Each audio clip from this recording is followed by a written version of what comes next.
Bonjour à toutes et à tous, bienvenue à Parlons-en, le podcast vidéo audio de la rédaction d'Espace Social Européen. Nouvelle rentrée, nouveau format.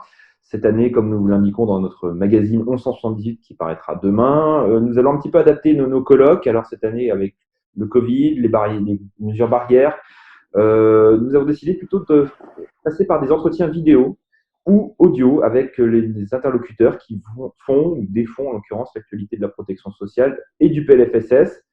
Cette semaine, pour commencer, nous commençons sur les chapeaux de roue avec le président de la CSMF, le docteur Jean-Paul Ortiz. Bonjour, docteur. Bonjour. Docteur Jean-Paul Ortiz. Alors, on parle de séquence PLFSS, mais on sait que le PLFSS est une séquence qui un petit peu articule la vie financière. Maintenant, le PLFSS, il y a des mesures qui dépassent le cadre strictement financier. Donc, c'est une grande séquence de 4 mois. L'idée, c'est un peu de faire un point sur ce qui a été fait cet été, ce qui sera fait à l'automne et la perspective de 2021 et 2022 pour la dernière ligne droite du quinquennat Macron. Voilà. Donc, le docteur Jean-Paul Ortiz, lui, il est vraiment au feu, parce que l'actualité, c'est le Covid, c'est le Ségur, c'est la rentrée, les sujets des négociations conventionnelles qui vont être ouvertes dans les prochaines semaines. Donc, on va parler un peu de tout ça avec lui. On va commencer par l'actualité brûlante, docteur. Le Covid, est-ce que cette fois-ci, vu qu'on en est à la deuxième version, entre guillemets, de la menace, est-ce que cette fois-ci, tout est prêt, tout est paré, tout est bien organisé au niveau de la médecine de ville, ou il y a encore beaucoup à faire? On est indiscutablement beaucoup mieux armé, beaucoup mieux préparé pour cette augmentation du nombre de cas de Covid-19 actuels. On n'est pas dans les chiffres de mars-avril. Il faut reconnaître que mars-avril, on a été tous d'abord surpris par l'augmentation exponentielle de tous ces cas, et il a fallu que la médecine libérale prenne elle-même les dispositions, les mesures d'organisation sur le terrain pour prendre en charge tous ces patients, ce que nous avons fait remarquablement malgré l'absence de protection, l'absence de masques, etc. On a payé un lourd tribut, j'y reviendrai pas, mais c'est vrai qu'aujourd'hui, on est mieux préparé, d'abord au niveau organisation, puisqu'on a les centres Covid que l'on peut réactiver et qu'on réactive ici ou là. On a beaucoup plus de moyens de protection individuelle, même si il va falloir qu'on voit avec l'assurance maladie, puisque c'est nous qui devons nous équiper de matériel de protection individuelle, masques, surblouses, etc., dans nos cabinets. Et la méthode contact Covid, déclaration sur le site Amélie, doit permettre de contrôler la diffusion de ce coronavirus grâce au confinement des patients et de leur famille ou des contacts qu'ils ont pu avoir. Donc, je crois qu'on a à peu près les mesures qui ont été prises pour permettre un meilleur contrôle de tout ça. Et la médecine libérale, aujourd'hui, est en première ligne. Elle l'était déjà. On s'en est pas rendu compte pendant la période. En tout cas, les décideurs ne l'ont pas vu, ne l'ont pas reconnu, si ce n'est très tardivement. Et là, aujourd'hui, nous sommes en première ligne et nous assumons cela au quotidien du mieux possible. On vient de le voir avec l'exemple de la Mayenne, où les choses ont été assez vite contrôlées. D'accord. Sur la partie des tests, parce qu'il y a eu un certain nombre d'éléments qui ont été remontés, comme quoi la difficulté à la fois d'accès, de retour aussi par rapport aux médecins traitants. Est-ce que ça se décante un petit peu ou pas? Sur les tests, la problématique aujourd'hui, c'est que l'aspect positif, c'est qu'on a beaucoup augmenté le nombre de tests et c'est heureux. Malheureusement, on a du mal à avoir des tests chez les patients symptomatiques ou des personnes contacts sur prescription médicale parce que il n'y a pas de séparation des flux, si j'ose dire. Il devrait y avoir une priorisation des tests demandés par les médecins, prescrits par les médecins, séparés des tests que l'on fait de façon spontanée, quelquefois par complaisance. La deuxième chose, c'est que quelquefois, on a des résultats qui arrivent trop tard et qui sont trop décalés. Lorsque vous avez une personne symptomatique, le test, il faut le faire vite, le plus vite possible. Le résultat, il faut l'avoir le plus vite possible, de façon à confiner cette personne qui est symptomatique et lancer la problématique des contacts Covid. Donc, je pense qu'au niveau des tests, on n'est pas encore tout à fait dans une situation optimale, même si on a beaucoup progressé. D'accord. Et enfin, il y avait un pan aussi qui avait été soulevé dans la première vague, c'était les relations avec la tutelle régionale, les ARS. Cette fois-ci, le dialogue est mieux construit, vous êtes mieux davantage orchestré, organisé sur la couverture territoriale, où il y a encore beaucoup à faire. C'est très variable d'une ARS à l'autre. Certaines ARS ont compris et accompagnent bien la médecine libérale et leur donnent les moyens qu'il faut, tant au niveau organisationnel qu'accompagnement financier, que place, etc. Dans d'autres ARS, ce n'est pas le cas. On a une vraie problématique de gouvernance dans les régions et dans les territoires. On a vu que les collectivités locales, souvent pendant la crise du Covid, ont été celles qui ont le plus accompagné les médecins libéraux sur le terrain. Les mairies, les communautés de communes ont mis à disposition des locaux, ont amené des matériels de protection individuelle qu'elles avaient en stock, etc. Des entreprises aussi. Et on a vu que souvent les ARS étaient plus un frein, un obstacle pour ces organisations spontanées sur le terrain. Et ça, c'est vraiment dommage. Toute la gouvernance de notre système de santé dans les territoires et dans les régions doit être revue, doit être repensée. Et on doit vraiment s'appuyer sur les initiatives des professionnels. Docteur, là, vous me tendez la perche. Sur le deuxième sujet, c'était celui qui s'est passé tout au long du mois de mai, de juin et début juillet, donc à savoir le Ségur de la santé. Alors, on va mettre un peu à part les annonces sur les revalorisations, même si je sais que ça vous tient à cœur, sur les revalorisations du personnel soignant dans le secteur hospitalier et médico-social. Et si on prend les autres piliers, parce qu'il y a 3 autres piliers quand même là-dessus, est-ce que vous estimez que il en est sorti quoi de ce Ségur? C'est quand même une structuration positive? Il y a beaucoup à faire? Ou c'est un rendez-vous un peu manqué? C'est quoi votre bilan global de ce Ségur de la santé? Alors, sur les autres piliers, il y a un certain nombre de pistes de réflexion, d'idées qui ont été avancées et qui vont dans le bon sens. Sur le pilier territoire, l'axe exercice coordonné sous toutes ses formes me semble aller dans le bon sens. Et sur les autres piliers, il y a un certain nombre de choses qui devraient permettre de faire évoluer notre système.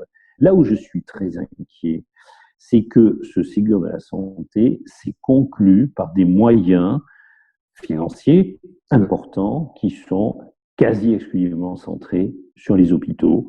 Et de ce point de vue-là, aujourd'hui, pour moi, ça n'a pas été un Ségur de la santé, ça a été un Ségur de l'hôpital.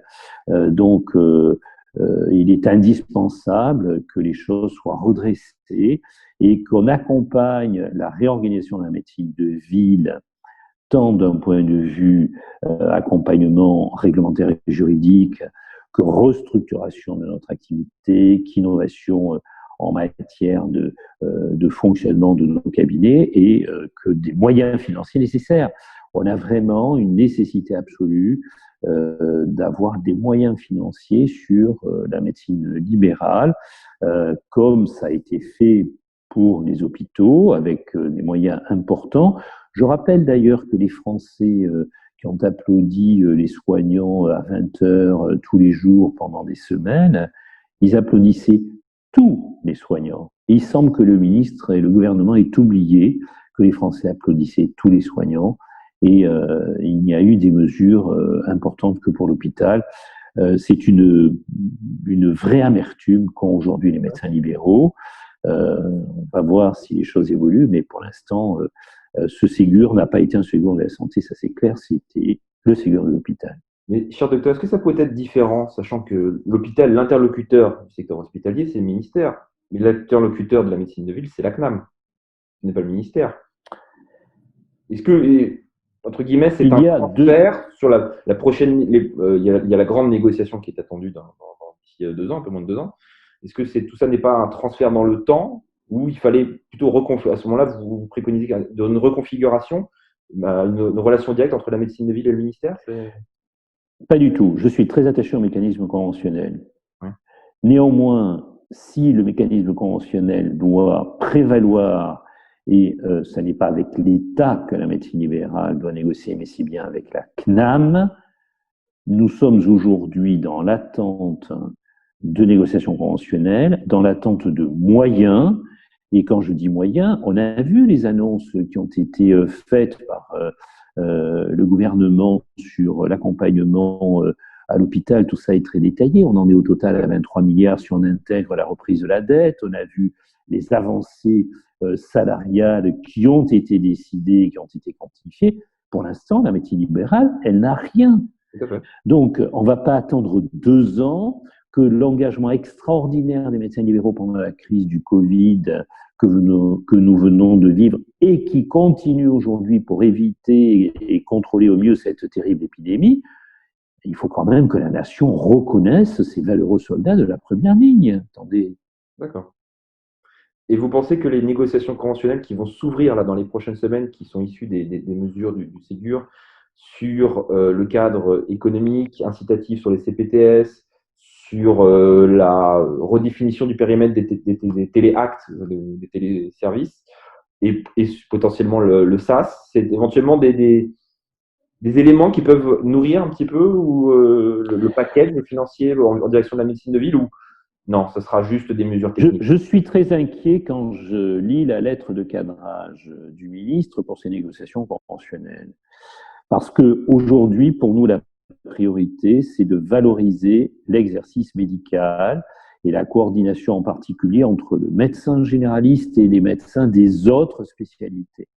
Pour ça, il faut des outils, pour ça, il faut valoriser le temps de coordination entre les médecins et ensuite avec les autres professionnels de santé. Or, dans la lettre de cadrage, on centre tout sur les CPTS. On a déjà dit que nous n'étions pas opposés à ces fameuses communautés professionnelles territoriales de santé, mais pour nous, ce n'est pas le modèle unique. Et la coordination, l'exercice coordonné, il doit se faire sous toutes ses formes et il doit être accompagné financièrement sous toutes ses formes. Et la base, le socle de l'exercice coordonné dans la prise en charge du patient, c'est d'abord cette coordination médicale. Donc, valorisons cette coordination médicale, garantissons un accès aux soins pour tous les Français partout, tant d'un point de vue géographique que temporel, tant en médecine générale qu'en médecine des autres spécialités. Et ça, ce sont des mesures qui sont de nature à reconnaître l'implication de la médecine libérale, en particulier pendant le Covid.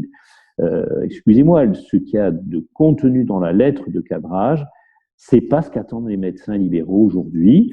Donc, nous allons ouvrir ces négociations. Si on s'en tient à ce qu'il y a dans la lettre de cadrage avec la limitation qui est faite, je suis très pessimiste sur un aboutissement éventuel sur ces négociations conventionnelles.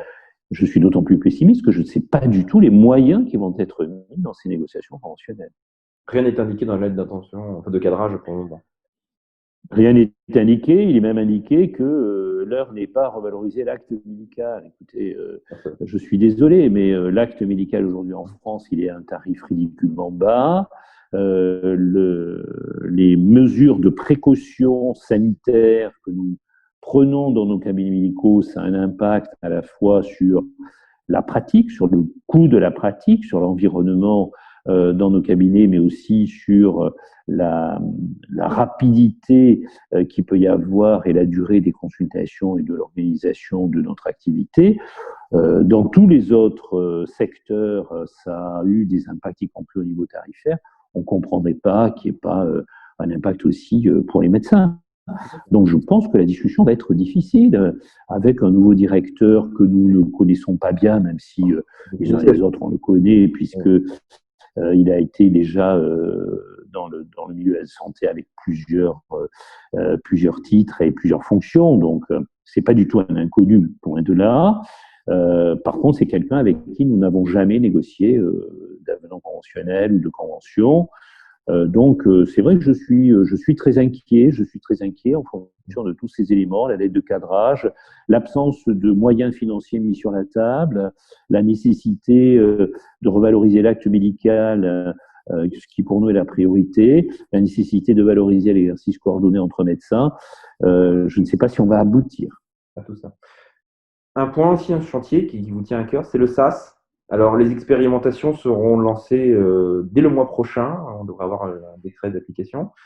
Comment ça se configure? Vous étiez très prudent il y a un an quand on avait fait le colloque PLFSS 2020 avec Espace Social Européen, avec vos confrères des autres syndicats médicaux. Là, maintenant, à la sortie du Ségur, alors, le Ségur n'a pas bougé trop les lignes sur le SAS. Est-ce que ça va dans le bon sens ou on va encore, comme vous le craignez à l'époque, sur un aiguillonnage plutôt tendant vers les hôpitaux et mettant un peu de côté la médecine de ville?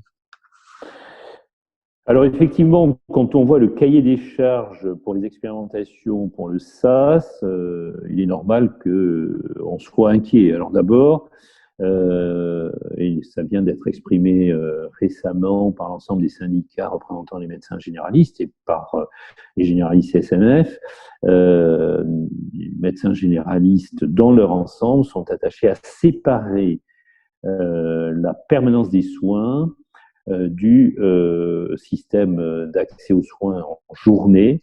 La permanence des soins aujourd'hui, elle est bien organisée dans l'immense majorité des départements, même s'il y a quelques trous dans la raquette.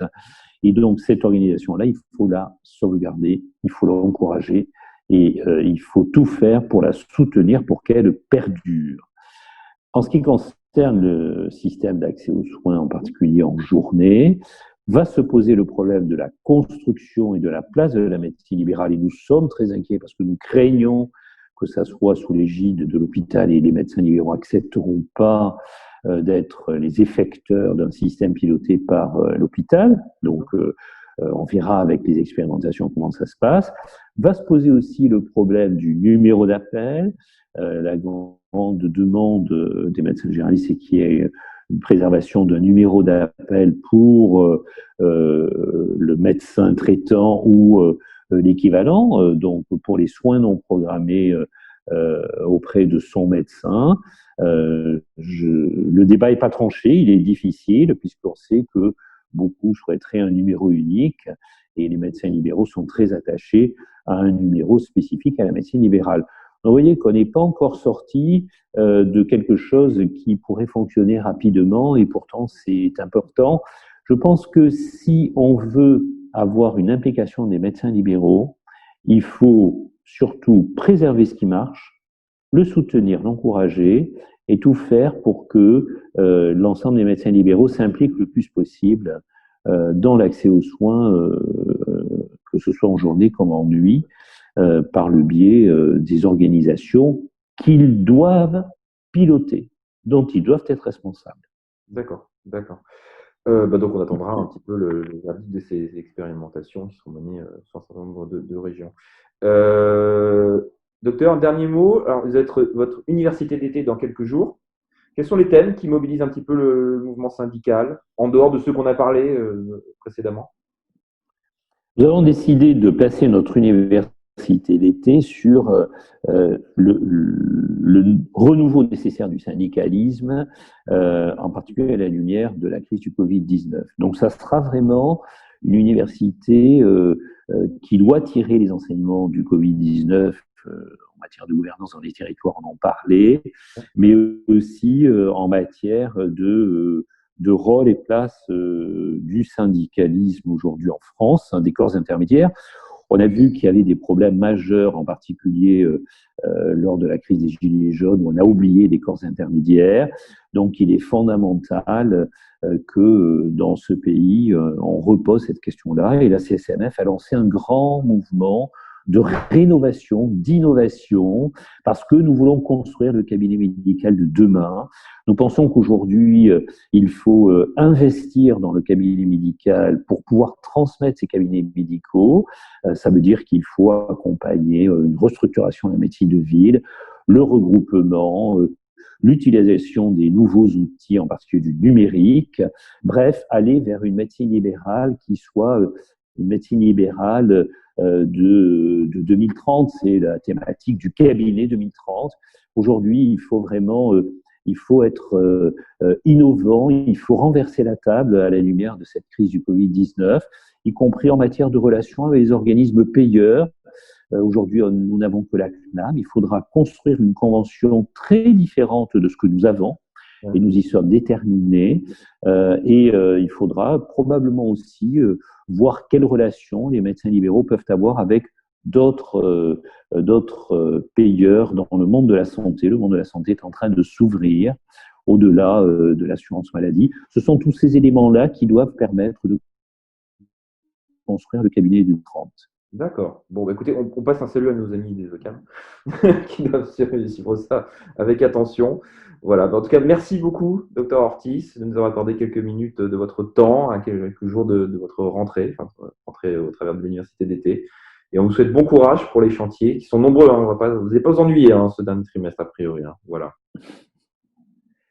Tout à fait. Merci beaucoup. Merci beaucoup. Merci à toutes et à tous de nous avoir écoutés ou à regarder. Et à la semaine prochaine pour un prochain numéro de Parlons-en. À bientôt. Au revoir.